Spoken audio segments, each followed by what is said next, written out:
ભાવનગરમાં મારામારીનો વિડીયો સામે આવ્યો હતો।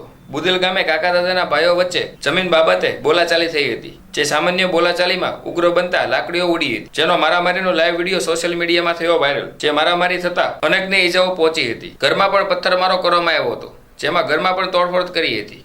આ બનાવ બનતા પોલીસને જાણ કરતા પોલીસ ઘટના સ્થળે પહોંચીને વધુ તપાસ હાથ ધરી હતી।